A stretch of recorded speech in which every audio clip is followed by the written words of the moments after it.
Você já parou para pensar no que aconteceria se de repente você desaparecesse, mas ninguém percebesse? Nenhum telefonema, nenhuma busca, nenhuma pergunta. E se o seu silêncio fosse confundido como escolha, quando na verdade era um pedido de socorro? Se você é novo por aqui, seja bem-vindo. Eu sou Kate Rosa, e se você curte casos de crimes reais, do paranormal e mistérios contados em formato de história, então relaxa porque você está no lugar certo.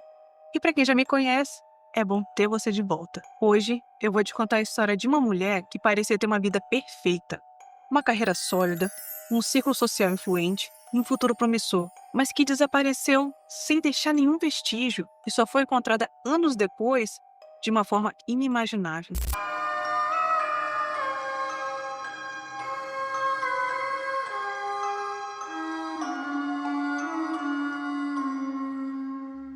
No coração de Londres, acima do movimentado shopping Wood Green, tinha um pequeno Betsy, uma espécie de kitnet britânica com um quarto individual e banheiro e cozinha compartilhados, que se tornaria o centro de um dos casos mais perturbadores de isolamento social já documentados. Mas essa não é uma história sobre crime no sentido tradicional. É algo muito mais intrigante. Uma história sobre como alguém pode estar cercado por pessoas e ao mesmo tempo invisível para o mundo. A moça no centro dessa história era aquela típica mulher de parar o trânsito. Ela era extremamente bonita, muitos até diziam que ela parecia com a Whitney Houston. Ela trabalhava em um dos maiores escritórios de contabilidade do mundo. Convivia com celebridades. Era o tipo de mulher que fazia todos olharem quando ela entrava em um lugar. Mas o que torna essa história tão perturbadora é que, apesar de tudo isso, ela ficou desaparecida por mais de 2 anos e ninguém sequer notou sua ausência. Joyce Carol Vincent era uma mulher de sucesso que parecia ter tudo a seu favor. Ela trabalhava no departamento de tesouraria da Ernst Young, lidando com transferências de milhões de dólares.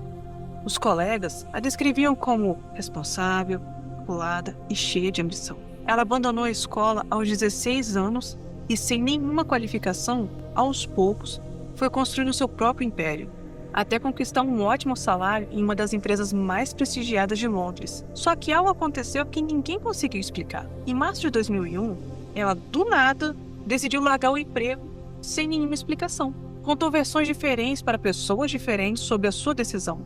Algumas pessoas ouviram ela dizer que ela ia viajar, já outras que ela tinha sido recrutada para um cargo melhor. Nenhuma dessas histórias era verdadeira. Só que o que aconteceu em seguida chocou todos que achavam que a conheciam. Joyce, linda, bem-sucedida, acabou indo parar em um abrigo para vítimas de violência doméstica. As circunstâncias que a levaram ela até lá continuam sendo um mistério até hoje. Nenhum de seus amigos, colegas ou até mesmo os próprios familiares não sabiam de qualquer relacionamento abusivo. Mais ou menos nessa época, ela cortou completamente os laços com a sua família. Suas 4 irmãs disseram mais tarde que não teve briga, que nem desentendimento. Ela simplesmente parou de responder as ligações e as cartas. As irmãs acabaram contratando um detetive particular para poder encontrar Joyce, mas quando algumas cartas foram enviadas para o novo endereço, elas não foram respondidas. As irmãs assumiram que Joyce não queria ser encontrada e respeitaram o que achavam ser a sua vontade. E com isso, surgem alguns questionamentos. Como alguém que parecia estar conectada com o mundo conseguiu literalmente cortar os laços com todas as pessoas que se importavam com ela? E como foi tão fácil simplesmente desaparecer? Em fevereiro de 2003, Joyce se mudou para aquela kitnet acima do shopping Wood Green. Aquele local ele era destinado especificamente a vítimas de violência doméstica sob a responsabilidade do Metropolitan Housing Trust. A localização era isolada até na forma como o prédio foi construído, no fim de uma passarela, com apenas um vizinho e bem acima do shopping barulhento. A kitnet era pequena e simples, mas ela tentou fazer daquele lugar o seu novo lar.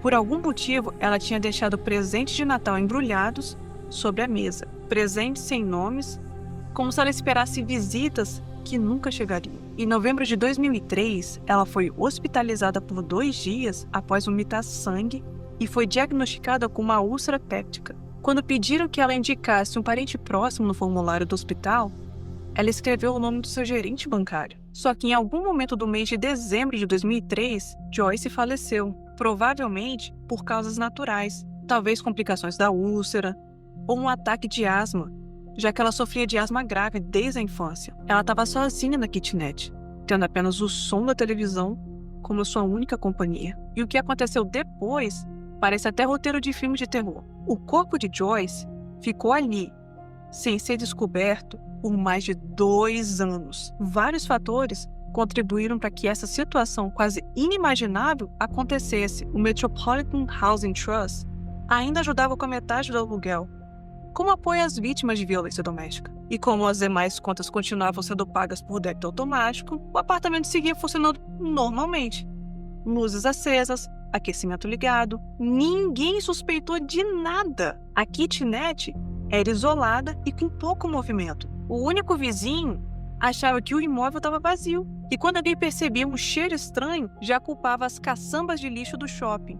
Mas em uma área barulhenta e cheia de problema com o uso abusivo de entorpecentes, isso nunca levantou suspeitas. No dia 25 de janeiro de 2006, oficiais de justiça, atuando em nome dos responsáveis pela habitação da Metropolitan Housing Trust, durante o procedimento oficial de reintegração de posse, entraram na kitnet para retomá-la por conta das dívidas acumuladas. Só que o que eles encontraram dentro daquela kitnet os assombraria para sempre. Os restos mortais de Joyce estavam no sofá, já em estado esquelético, em frente à televisão, ainda ligada e sintonizada na BBC One. A televisão permaneceu ligada continuamente por mais de 2 anos. Ao redor estavam aqueles presentes de Natal embrulhados, sem nomes, como se ela ainda esperasse por visitas que jamais chegariam. E devido ao estado avançado de decomposição, não foi possível determinar a causa da morte. A polícia não encontrou sinais de crime. A porta estava trancada por dentro, sem indícios de luta ou arrombamento. A identificação só foi possível por meio da arcada dentária, que foi comparada a uma foto de Joyce tirada em uma viagem encontrada no apartamento. Quando a notícia foi divulgada, causou um choque na cidade de Londres e depois no mundo inteiro. Como alguém poderia desaparecer por mais de 2 anos em uma das cidades mais movimentadas do planeta sem que ninguém percebesse? Como uma mulher que já apertou a mão de Nelson Mandela, que conviveu com celebridades, que teve uma carreira de sucesso e era descrita por todos como linda e carismática, simplesmente sumir da existência? A resposta é mais perturbadora do que a gente pode imaginar, porque revela algo brutalmente real sobre a vida moderna e sobre o que chamamos de conexão humana. A história de Joyce se transformou em um alerta silencioso de que o isolamento pode existir mesmo em meio à convivência com várias pessoas. Apesar de parecer ter tudo, beleza, inteligência, sucesso profissional e conexões sociais, Joyce desapareceu diante de uma sociedade que vê, mas não enxerga. Sua beleza, que deveria ser um trunfo, acabou se tornando um fardo. Homens se sentiam constantemente atraídos por ela, e alguns acabavam se tornando obsessivos ou possessivos. Ela também tinha dificuldades em manter amizades com outras mulheres, possivelmente porque era vista como uma ameaça. Suas conexões sociais, na maioria das vezes, eram de namorados ou colegas de trabalho, mas relações pessoais de fato, quase nenhum. Joyce parecia transitar entre diferentes grupos sociais, sem criar raízes. Mudava de endereço com frequência, ao menos uma vez por ano, segundo os registros, e não mantinha laços fortes o bastante para que ninguém percebesse o seu sumiço. A história de Joyce escancara o vazio das relações sociais em um cenário onde todos parecem próximos, mas poucos estão realmente presentes. Como a violência doméstica pode isolar as pessoas, como tantas pessoas enfrentam vulnerabilidades específicas, estejam elas sozinhas ou cercadas de pessoas. Como a beleza e o sucesso aparente podem esconder lutas silenciosas. E talvez o mais triste disso tudo é como alguém pode desaparecer mesmo em um mundo onde todos aparentemente estão conectados. Anos depois, a cineasta Carol Morley se deparou com esse caso depois de ler um jornal. Fascinada, lançou uma campanha. Você conhecia Joyce Vincent e, a partir disso, criou um aclamado documentário de 2011 chamado Dreams of a Life, reunindo entrevistas com pessoas que conviveram com Joyce e trazendo a sua história à atenção do mundo. O que mais choca nessa história não é o fato dela ter morrido sozinha, mas sim o fato de alguém tão alto astral, bonita e aparentemente cercada de pessoas influentes pôde desaparecer por mais de 2 anos sem que ninguém percebesse. Às vezes, as histórias mais assustadoras não falam sobre monstros ou assassinos, e sim sobre o medo real de desaparecer e ninguém sequer perceber. Muito obrigada por assistir. Se você curte esse tipo de conteúdo, já deixa o seu gostei, se inscreve no canal, ativa as notificações e compartilha com quem ama casos de crimes reais, fenômenos paranormais e mistérios.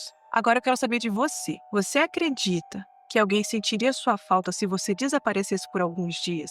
Na sua opinião, isso foi um caso isolado ou há um reflexo silencioso da forma como vivemos atualmente? Deixe nos comentários a sua opinião. Caso você tenha interesse em assistir esse documentário, eu vou deixar o link na descrição aqui do vídeo. Ele está em inglês e está disponível para alugar. Eu te vejo no próximo vídeo.